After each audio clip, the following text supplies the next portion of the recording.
Terima kasih Bapak Ibu sudah sakit.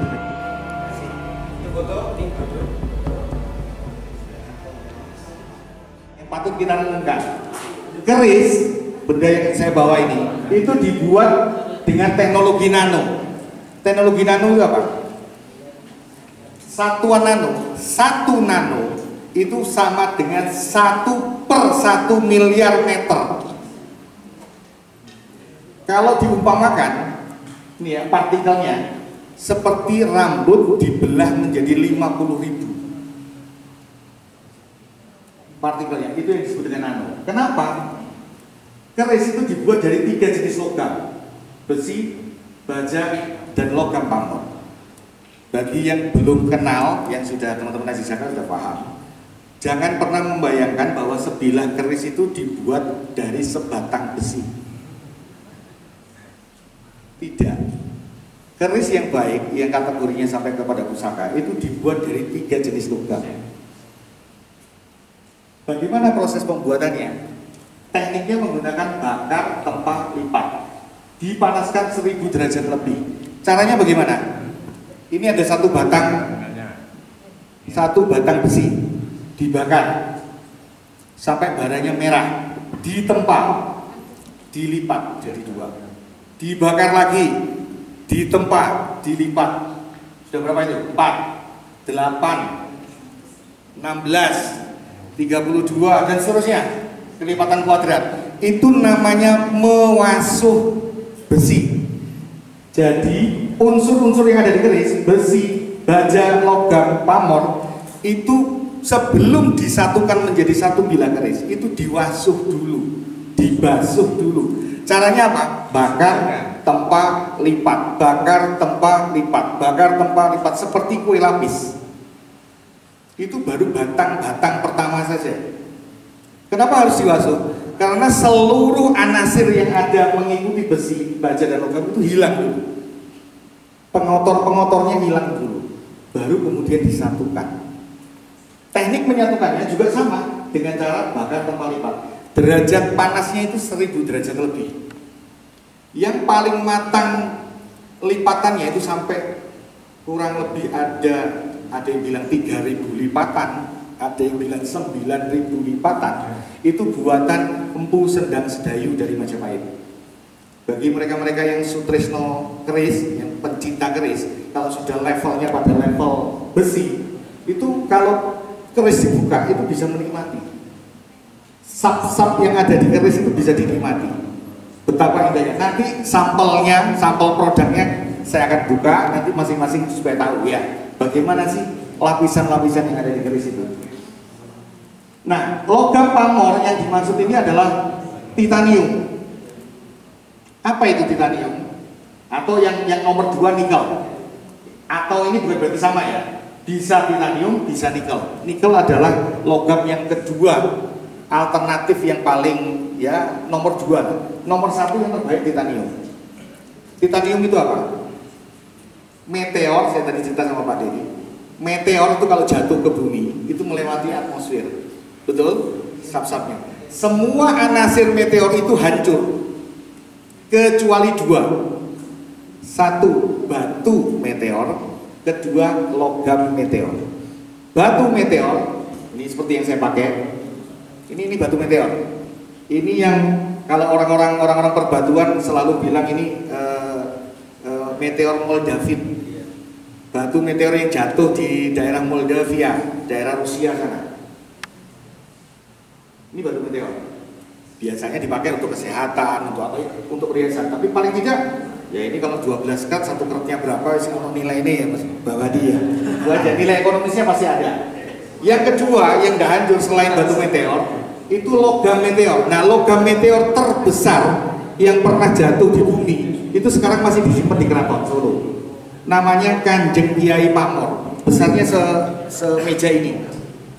Dan itu setiap raja mulai dari Sultan Agung, Amangkurat dan seterusnya, kalau bikin pusaka nyuil sedikit dibuat untuk campuran pamornya.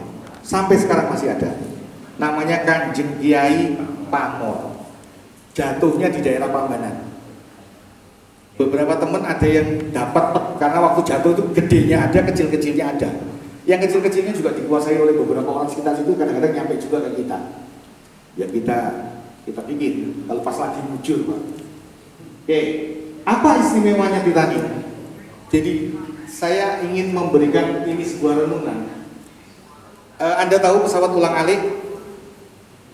Dulu ada Soyuz, ada Columbia, segala macam. Pesawat ulang-alik itu mustahil bisa menembus atmosfer kalau tidak dilapisi titanium. Jadi seluruh badan pesawat itu titanium. Sebab kalau dari bahan lain dia pasti terbakar. Leleh hancur. Satu-satunya logam yang bisa menembus lapisan-lapisan atmosfer sampai ke luar angkasa itu adalah titanium. Dan titanium ini sebelum NASA menemukan, sebelum Barat menemukan dengan pesawat ulang-alik itu, leluhur kita sudah bikin keris pakai titanium. Kalau Mbah Wandi ini nun sewu pergi ke bandara Juanda gitu, Mbah Wandi ya, bawa tas ada kerisnya gitu ya, masuk ke X-ray nggak ketok. Titanium tidak bisa dideteksi oleh X-ray. Orang bilang, wah kerisnya ampuh, ada begini begitunya, ono titaniumnya. Jadi bentuk keris yang ada titaniumnya itu satu, dia tidak lagi di layar X-ray-nya itu tidak lagi berbentuk keris seperti bentuk pecah-pecah gitu, sehingga petugasnya bilang nggak ada keris. Atau karena 3 jenis logam itu sudah diwasu, dibuat dengan sedemikian rupa, disatukan, dia memiliki magnetisme, Pak Adi. Magnetisme itu melingkupi bilah keris sehingga deteksi apapun tidak mampu untuk melihat itu barang apa, nggak bisa memotret. Itu ada 2 kemungkinan. Kalau ada orang bawa keris kemudian masuk ke bandara bisa dideteksi, berarti kerisnya tidak jenis ini.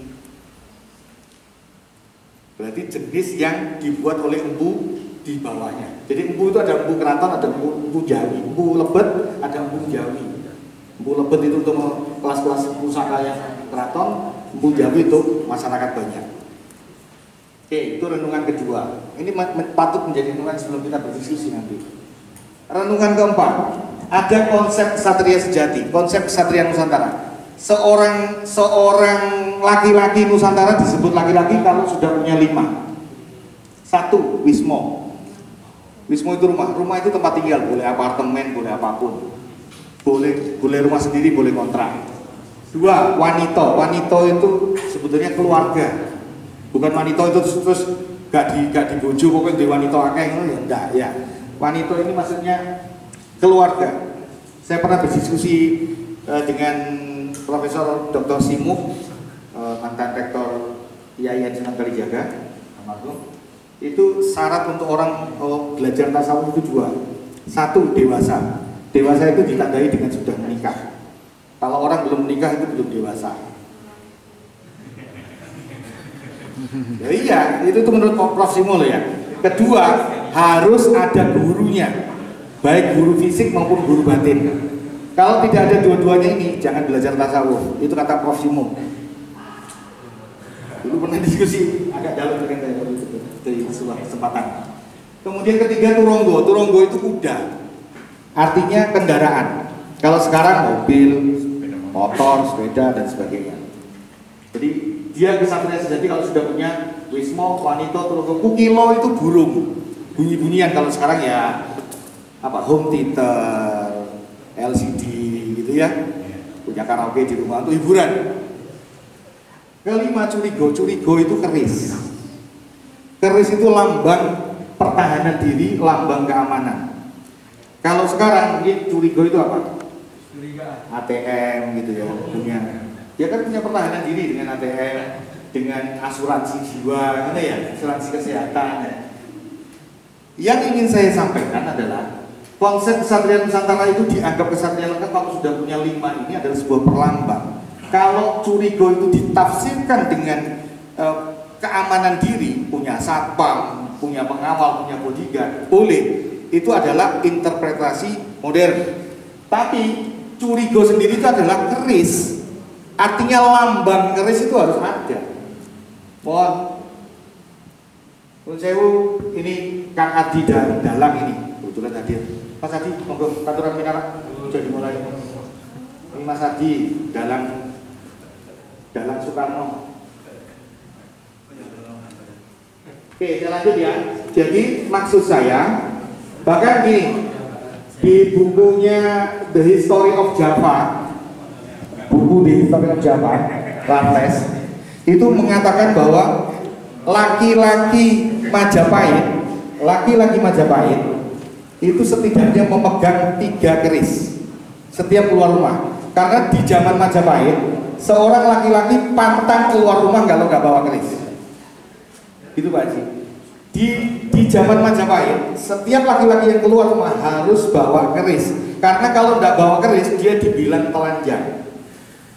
Jadi ada perumpamaan di zaman Majapahit, laki-laki yang keluar rumah tanpa membawa keris itu seperti dia telanjang. Dan yang dibawa bukan 1, 3. Sekarang ini diabadikan oleh teman-teman Bali. Pedanda, jangan kaget ya kalau ada pedanda Bali bawa 3 keris.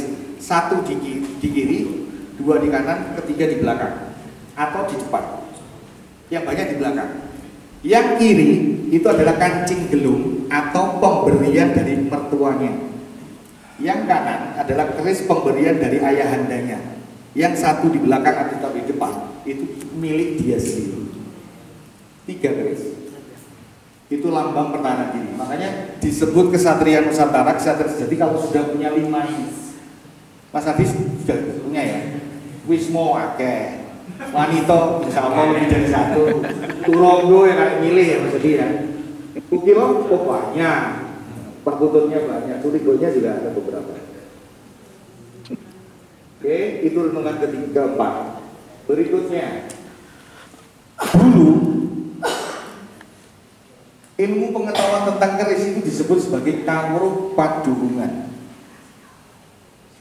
Pusat rujukannya di Serat Centini.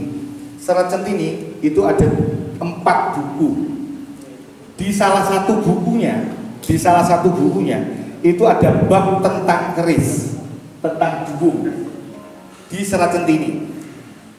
Namun fatalnya Pak Haji, di buku keempat yang ada kerisnya itu ada 10 bagian, ada 10 bab tentang keris. Yang 9 ada di Belanda. Yang 1 ada di sini dan dipegang oleh teman-teman Haji Saka, yang dikenal sebagai Pakem Padurungan sekarang. Jadi teman-teman Haji Saka, teman-teman Kadatuan Singosari jangan kaget ya kalau nanti ketemu di, saya pernah sama Mas Aldo dibawa masuk ke koleksi keraton di Solo. Saya terheran-heran, oh ada bentuk kayak begini, betul ya Mas Aldo? Wah ini bentuknya nggak ono nih ini pakem, ini nggak ada. Ternyata bukan karena itu owahan atau dirubah, tidak. Itu nggak ada di pakem yang beredar. Pakem yang 9 lagi ada di Belanda. Ini cara ditarik ini, bawah ini. 9. Saya miris, makanya saya perlu meracuni adik-adik yang baru kenal keris ini untuk 1, target saya kalau saya seminar keris atau sarasehan, targetnya adalah 1, audien harus kenal itu keris itu apa. 2, kalau sudah kenal, cinta. Kalau sudah cinta, 3, berjuang untuk memperjuangkan keris. Ini target pembelajaran kita malam ini itu. Kenal, cinta, berjuang. Betul ya? Mudah-mudahan nanti saya mampu meracuni teman-teman ini untuk berjuang bersama-sama teman Haji Saka untuk memperjuangkan keris. Nah, Kawruh Padurungan ini dulu disembunyikan. Zaman saya kecil, keris itu adalah diskusinya para sesepuh. Yang kalau ada anak muda mendekat ke sesepuh yang bicara keris, mereka berhenti bicara. Kenapa? Karena keris itu sinengker lan aris. Keris sinengker lan aris. Sinengker tersembunyi. Aris itu tersembunyi. Aris itu adalah sama dengan aji. Jadi ada sesuatu yang luhur yang tersembunyi, maksudnya begitu. Tapi yang ditangkap hanya sinengkernya saja. Karena sinengker anak muda tidak boleh tahu. Itu dulu, zaman sebelum Haji Saka. Setelah Haji Saka kita dobrak semua. Awal Haji Saka berdiri 2009. Kita mencari 1 buku keris saja susahnya minta ampun. Sekarang kalau mau cari buku keris, satu lemari di rumah ada. Mau versi apa saja ada. Artefak keraton ada.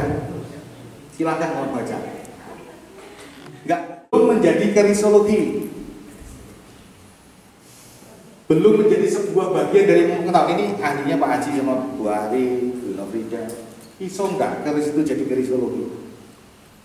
Yang kita bisa jelaskan ke dunia bahwa keris itu begini loh. Secara benda seperti ini, secara non bendanya seperti ini. Miris enggak kalau saya sekarang bilang, kalau you mau belajar gamelan, pergi kemana, Mas Is? Mau belajar gamelan, mau berburu gamelan, pergi kemana? Ke Isi Solo? Salah. Ke Jogja? Salah. Kemana yang benar? Ke Kanada. Karena di sana ada university yang punya detail A to Z tentang gamelan. Solo Jogja nggak punya. Mas Adi, saya berani mempertanggungjawabkan kalimat ini. Kalau mau belajar gamelan, kuliah apa di Kanada? Belajar ngedol. Belajar dalam ini Mas. Belajar ngedol. Belajar ngedol. Itu best.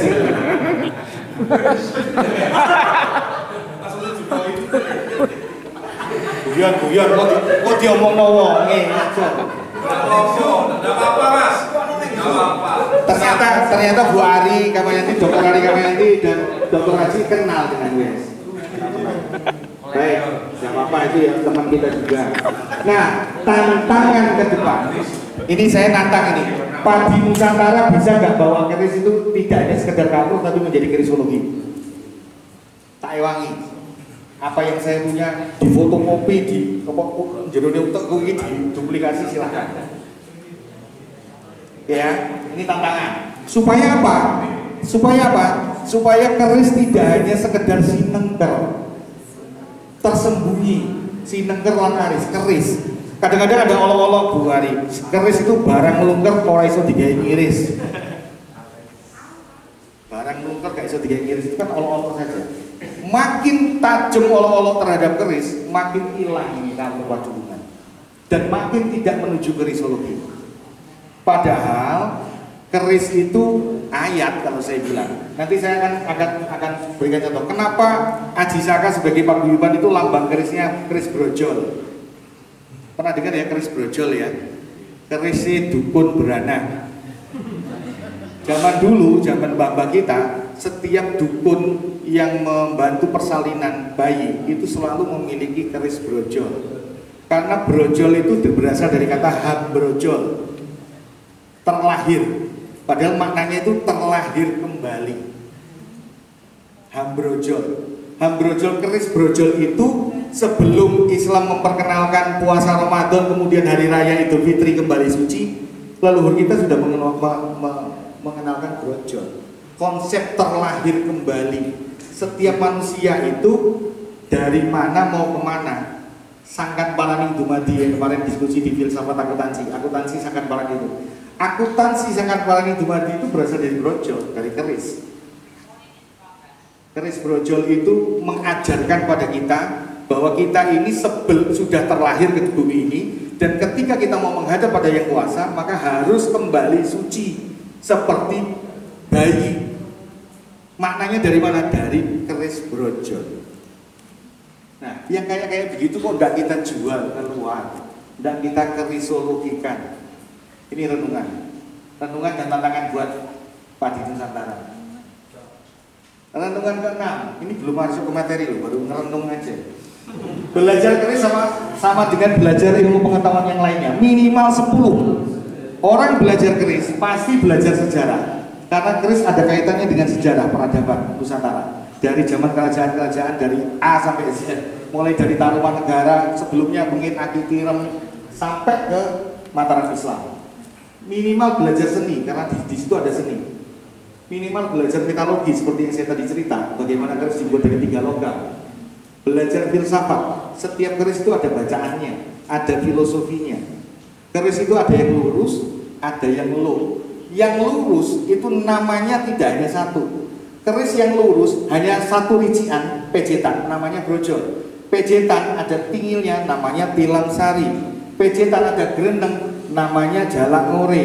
Pejetan, ada ini namanya Pasopati, ada sogokannya namanya ini. Semua nama itu ada di ciri-ciri keris.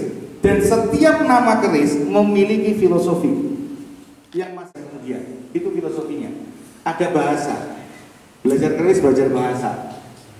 Ada banyak epistemologi di dalam keris. Tradisi, tata krama, membuka keris tidak sembarangan. Secara fisik, membuka keris itu tidak seperti membuka pedang. Kalau pedang kan ditarik. Kalau keris yang dibuka itu warangkanya yang ditarik. Dan dijauhkan dari hidung karena keris itu ada racunnya. Keris yang bagus pasti beracun. Kenapa beracun? Karena lipatan yang ada di dalam keris yang tadi saya cerita, yang ada pamornya itu, baru bisa keluar pamornya kalau direndam dengan cairan racun yang mengandung arsenik. Namanya batu warangan. Batu warangan itu kita impor dari Cina. Warnanya orange. Yang kalau kita tumbuk menjadi disatukan dengan jeruk perasan jeruk menjadi seperti susu putih, dan itu dicampur dengan cairan perasan jeruk yang mungkin dari 5 kilo jeruk itu satu botol, direndam selama 1 tahun baru jadi babonnya warangan. Setelah itu baru dipakai untuk merendam keris, baru keluar. Sekarang teman-teman perkerisan di Solo, Jogja, Madura kesulitan cari batu warangan. Kenapa? Karena batu warangan diborong. Monggo, ini ada empu kita yang datang dari empu keramik dan Marokan. Monggo. Ini empu kita dari Saka. Kebetulan juga ketua paguyuban di Blitar. Beliau datang dari Blitar. Mas Rafiq dan Marokan. Aslinya Sumeneb. Ini Mas Is juga Sumeneb ya, nanti ngobrol. Beliau empu keris. Kalau zaman sekarang disebut seniman keris. Aing tong. Asli aing tong. Oke, saya lanjut ya. Oh, tadi terputus. Batu warangan itu sekarang langka. Kenapa? Karena diborong oleh bos-bos apa namanya? Apa itu? Narkoba yang terbaru itu kan sabu-sabu. Sabu-sabu itu masuk ke Indonesia berupa cairan. Warnanya seperti madu, bentuknya persis seperti cairan madu, botol langka.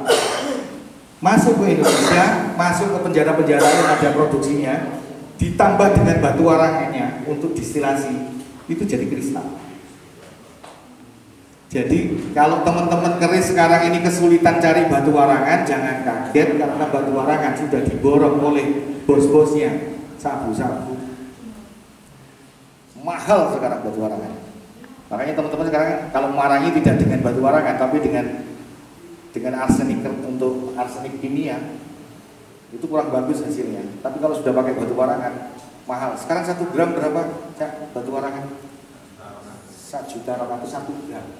Kalah Mas terakhir kemarin turun dari 1 juta ke 1.975 1 gram. Batu warangan 1 gram 1.200.000 dan langka. Ada duitnya belum tentu bisa beli. Oke, saya lanjut.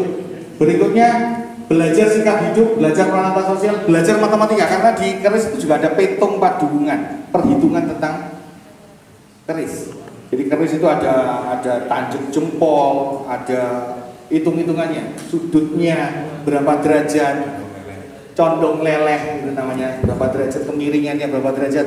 Kalau makin miring itu menunjukkan tanggungan, itu ada matematikanya. Jadi belajar keris tidak sekedar belajar keris, tapi belajar 10 yang lain, bahkan lebih. Mungkin ini yang 10 ini hanya yang saya sampaikan. Bisa jadi belajar yang lain-lainnya. Oke. Renungan ke-7, ajaran Sangkan Parani Dumadi yang pernah saya sampaikan ke Pak Haji. Dari mana kita berasal dan mau kemana? Ini berasal dari Mas Brojol yang tadi saya cerita. Kalau orang hidup mau mencari kasampurnaning urip, belajari ning keris brojol. Ini lambangnya Haji Saka. Nanti sesi khusus kita mau belajar Haji Saka, belajar brojol boleh. Ini bicaranya kemana-mana. Dari sini kita akan bisa tahu sesungguhnya kita ini dari mana dan mau kemana. Itu belajarnya di brojol.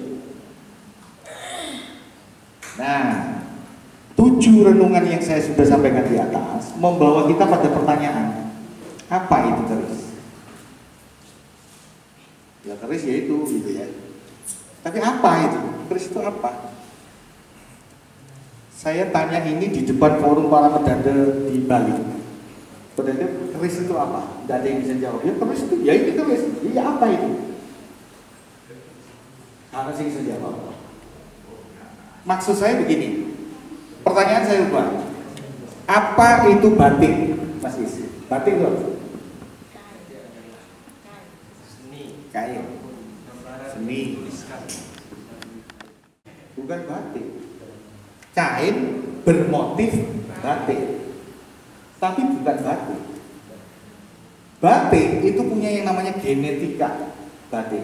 Yang disebut batik adalah selembar kain putih yang sudah dicap atau ditulis, kemudian dicelup dengan proses bertahap, direndam, dicuci, direbus segala macam sampai menjadi kain yang namanya kain batik. Itu batik.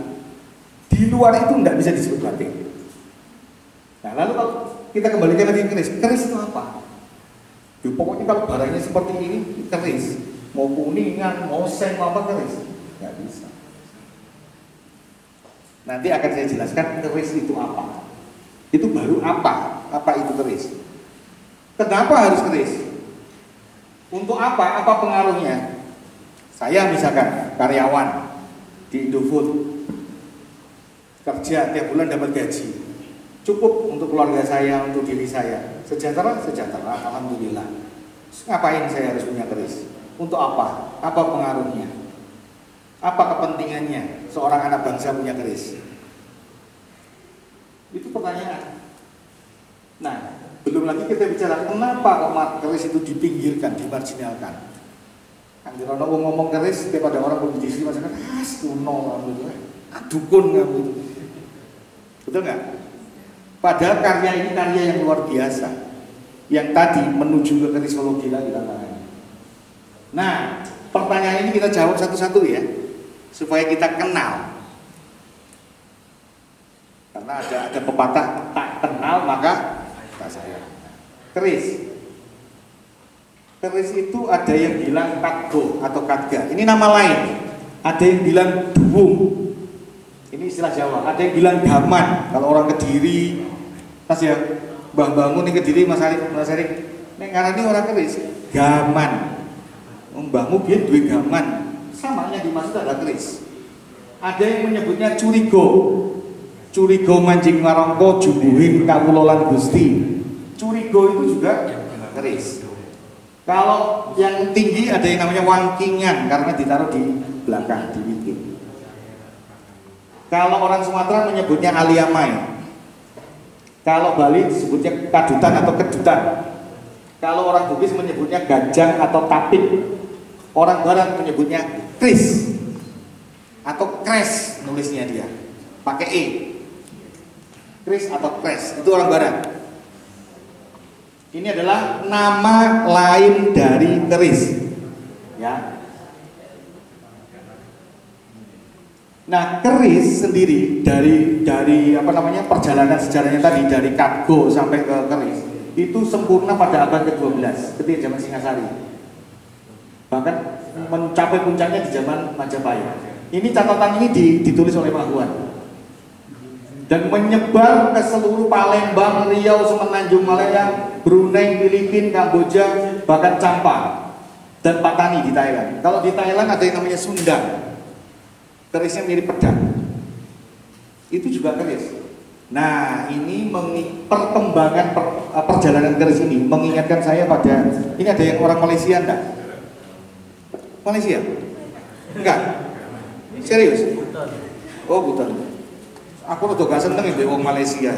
Rada emosi Pak Haji. Kenapa? Tahun 2010 Malaysia melakukan gerakan memborong keris-keris sepuh yang dari Semenanjung untuk diborong di Malaysia. Tujuannya apa? Untuk mengakui bahwa keris itu from Semenanjung, Jawa itu meniru. Itu 2010. Saya bilang sama Cak Rafiq, keris-kerismu yang Bugis, yang Melayu, Palembang, ojo didol. Kalau mau menjual ke sana, yang baru-baru saja. Yang lama-lama jangan. Yang artefak tua jangan dijual. Lah teman-teman dari temannya Cak Rafiq ini, Rafiq yang dari Jogja, saya tidak bisa sebut namanya. Saya tanya, kamu udah jual berapa ke sana? sudah 3 kontainer. Ini miris. Jadi tulisan ini kan catatannya Mahuan, seorang pengelana dari Cina, bahwa ternyata keris itu di zaman Majapahit itu mencapai puncaknya yang tadi saya bilang. Orang kalau keluar rumah itu kalau tidak berkeris itu tidak pakai keris itu seperti telanjang, pakainya 3. Dan itu menyebar kemana-mana, baru kemana-mana. Itu abad 13. Jadi kalau mau ngomong, Malaysia itu baru kenal keris itu abad 13. Dari mana? Dari Majapahit. Lah kok kemarin ada yang bilang Majapahit itu bukan kerajaan, hanya kampung kecil. Saya kira wis mati. Ada seorang budayawan nasional yang bilang bahwa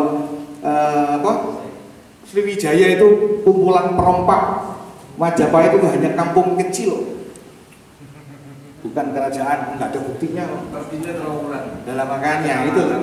Lah apa nggak baca catatannya Mahuan yang sudah berkunjung ke Majapahit saat itu dan menulis dalam catatan sejarahnya? Ya. Nah, sekarang kita ke definisi keris.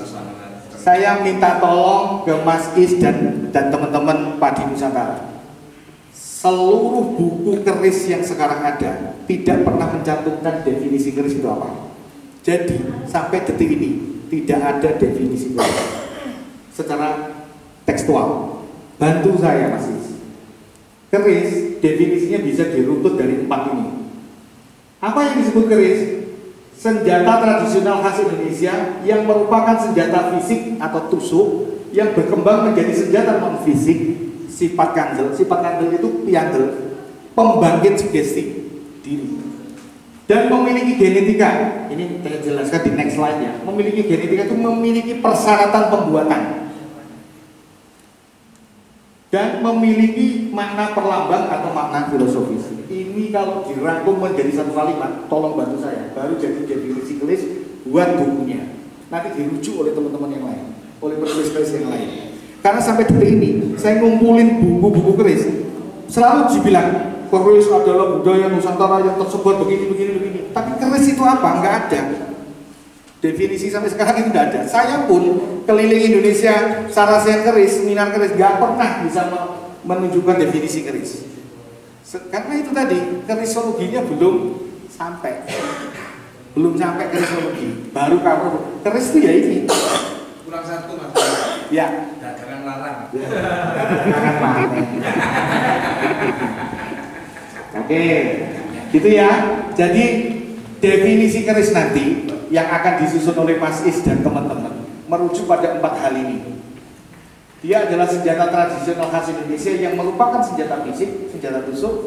Jadi memang ada desain keris untuk perang, untuk senjata tusuk. Ada yang memang non fisik, hanya untuk pusaka. Tapi ada yang kedua-duanya, ya senjata tusuk, ya senjata pusaka.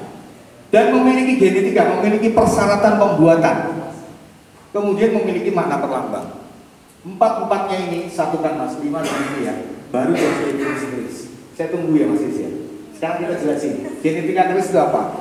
Dalam buku kitabnya keris selain apa namanya Centini, kitab keris yang dipegang saat ini hanya ini, Ensiklopedia Keris Bambang Hasiluksmo. Orangnya udah wafat. 1. Ini buku besarnya Qurannya keris lah ini. 1 lagi ini karangannya Haryo Guritno, keris Jawa antara mistik dan alam. 2 buku ini adalah pegangan utamanya orang perkerisan. Buku-buku yang lain itu ngikut. Kalau sudah pegang ensiklopedia keris sama buku ini, sudah tamat. Yang lainnya itu derek sumbernya dari ini. Ya, itu buku besarnya perkerisan ya. Alhamdulillah. Sekarang nyari ini sulit ya.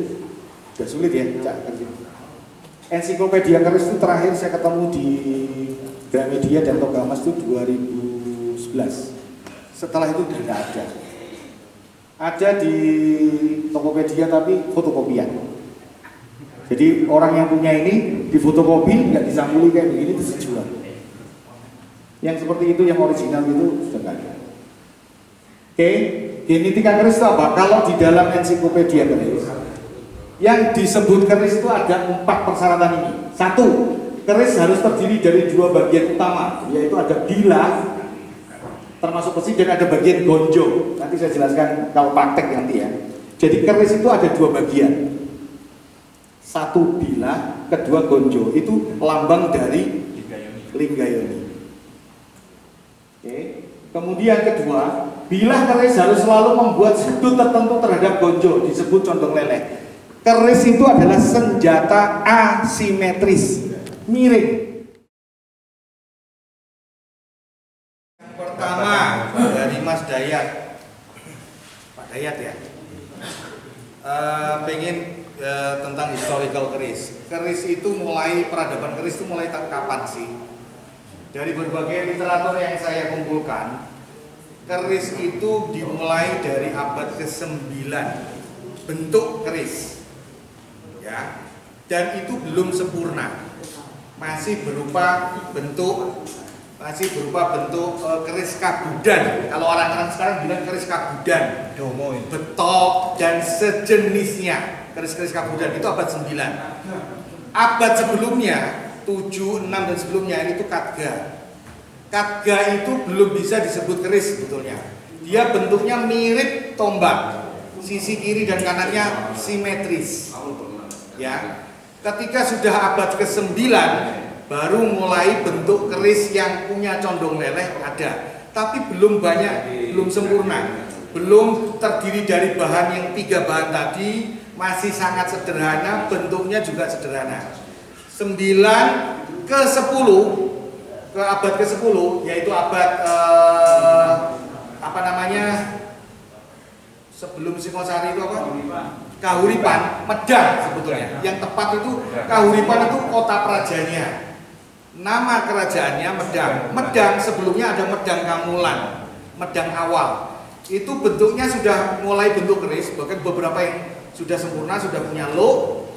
Kemudian berevolusi 10, 11, 12 di zaman Singosari itu makin kaya, ragam kerisnya makin kaya, makin banyak. Ya, mencapai puncak kejayaan Majapahit. Majapahit disebut puncak kejayaan keris. Kenapa? Karena dari sisi estetikanya, bentuknya, bahannya itu lebih banyak. Majapahit itu jangan dibayangkan nanti seorang empu. Saya membayangkan ya, seorang empu zaman Majapahit itu Pak berada di pinggir Sabandar, di pinggir pelabuhan, menunggu kapal-kapal datang dari Cina, dari India, dari mana-mana, menukar rempah-rempahnya dengan batang-batang besi dari mereka. Ada yang dari Persia, dari mana-mana.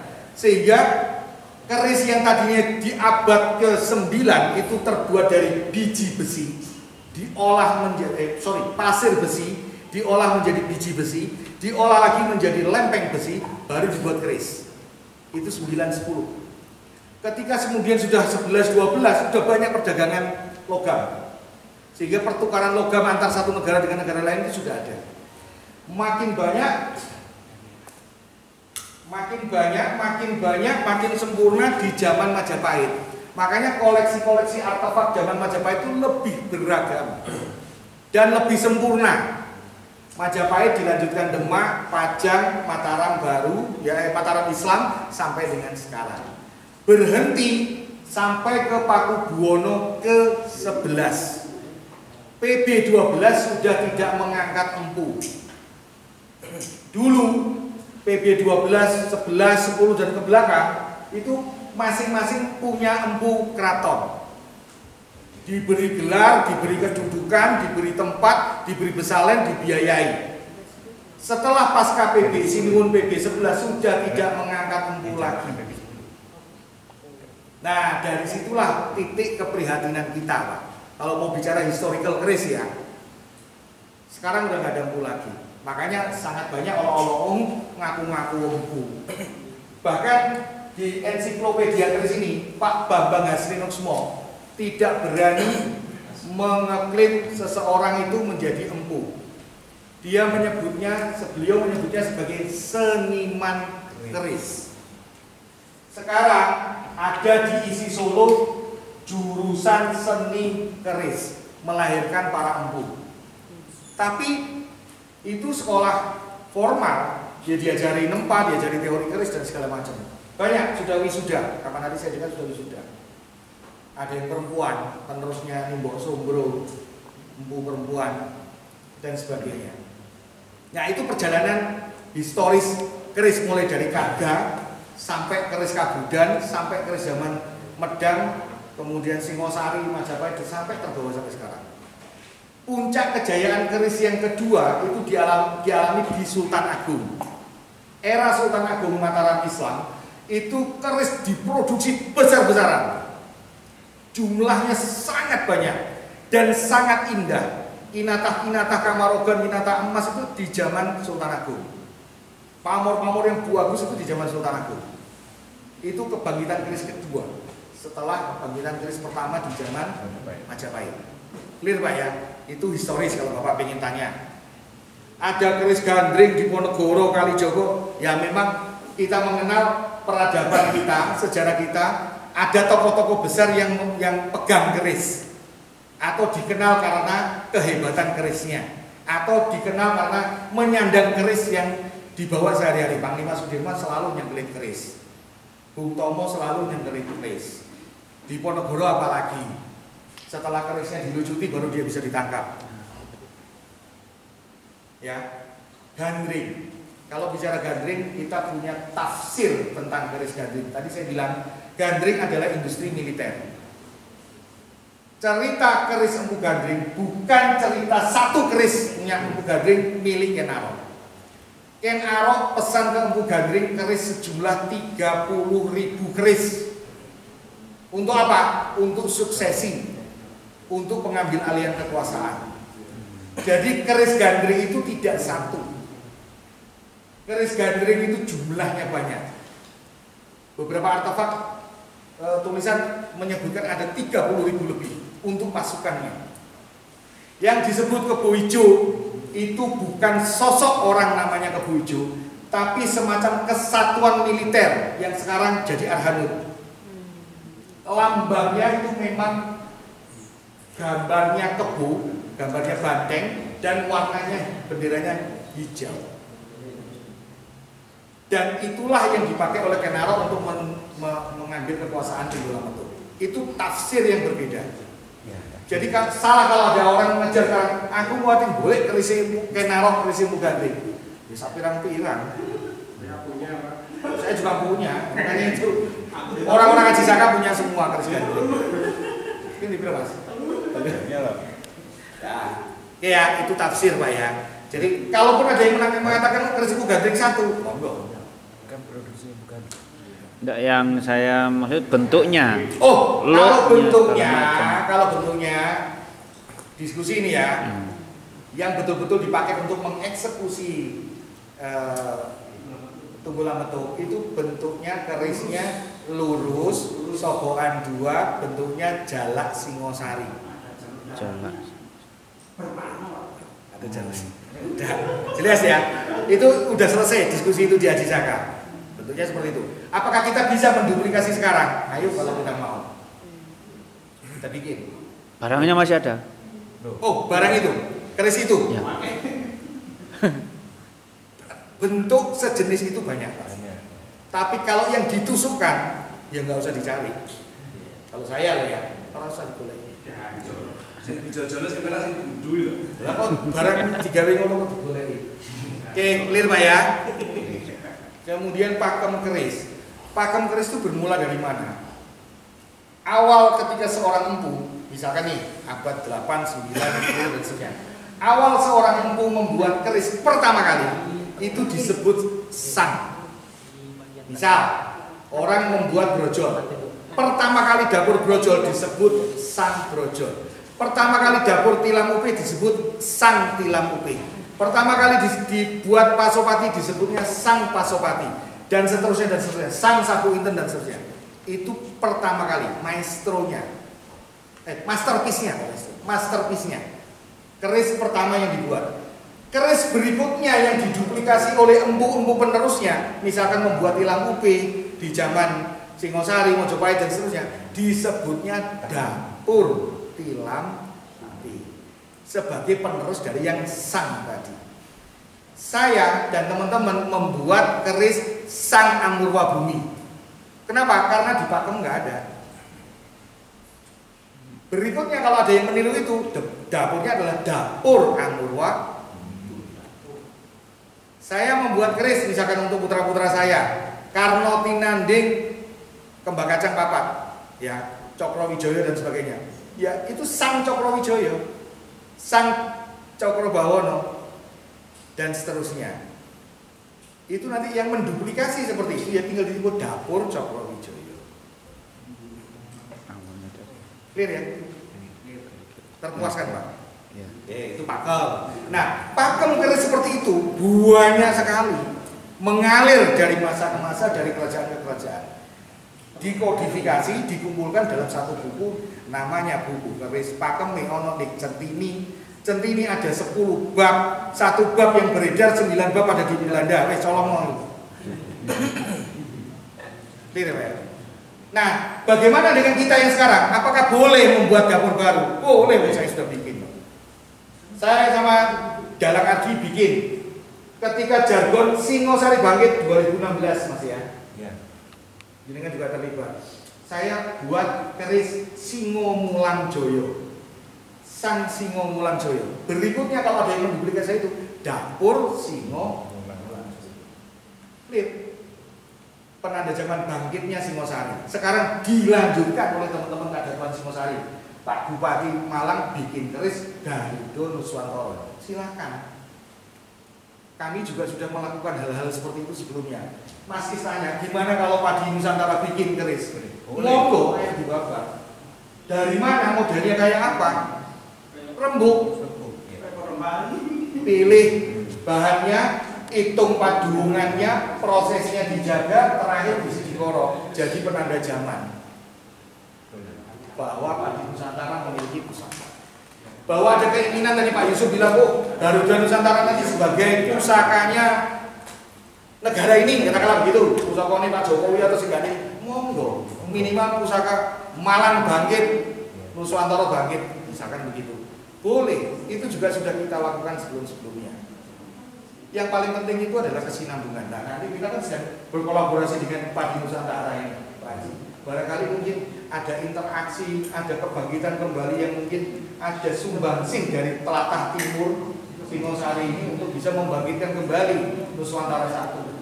Saya tadi terangkan kan, Nusantara 1 itu Kertawijaya, Kertanegara, Nusantara 2 Gajah Mada, Hayam Wuruk, Nusantara 3 kita mulai sekarang, Nusantara 4 itu Sultan Agung, 5 Drumono. Kita mulai sekarang. Ayo ngomong. Ayo. Nanti sekarang Nusantara 5. Saya hayu aja. Setiap periode pasti ada periode kebangkitan. Iya. Karena Tuhan langsung membuat cycle. Ada cycle bangkit, tumbuh, puncak, jatuh lagi, bangkit lagi, tumbuh, puncak, bangkit.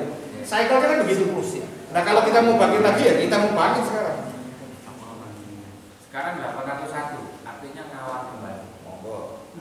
Kita nanti diskusikan ya. Mudah-mudahan. Ini Chris Gandring tadi sudah saya jawab ya. Kemudian pertanyaan berikutnya dari Mbak Waude. Tadi tanya tentang apakah keris itu bisa menjadi pakaian batin masyarakat Nusantara. Itu tujuan forum malam ini. Saya tadi bilang, kenali dulu. Kalau sudah kenal sayang, kalau sudah sayang perjuangkan. Kenapa harus berjuang? Karena keris itu tinjauannya tidak hanya sekedar fisiknya saja seperti yang saya ceritakan tadi, proses garapnya yang luar biasa, seninya yang luar biasa, garap dapur metalurginya luar biasa, belum lagi filosofinya. Filosofinya itulah yang bisa menjadi pakaian Nusantara. Adab Nusantara itu ada di keris.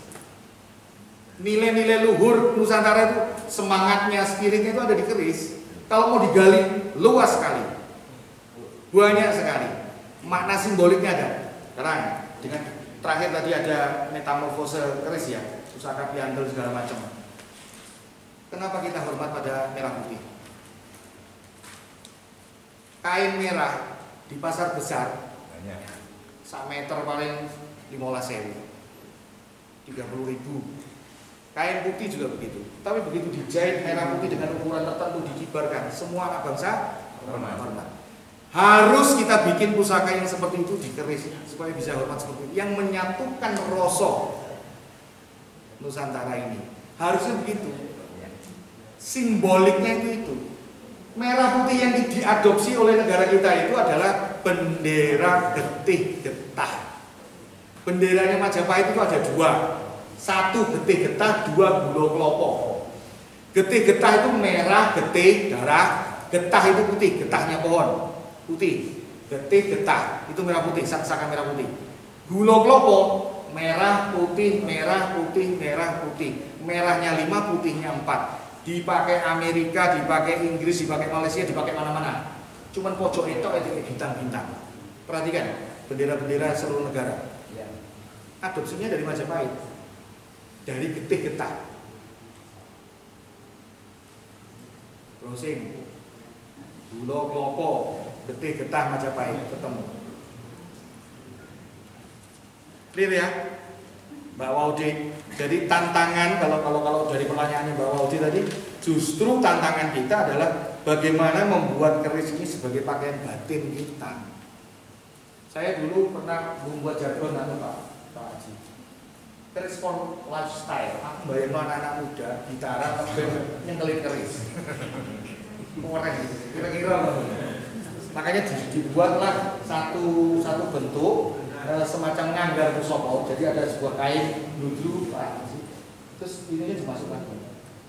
Saya membayangkan seperti pistolnya kalau orang di Texas atau di mana bawa pistol itu, kita kan kemana-mana harusnya bawa keris dengan cara seperti itu. Kalau seperti ini, pakaiannya celana jeans, pakai gini, nyengkelit keris kangelan. Tapi kalau pakai nganggar keris enak. Saya nggak bawa.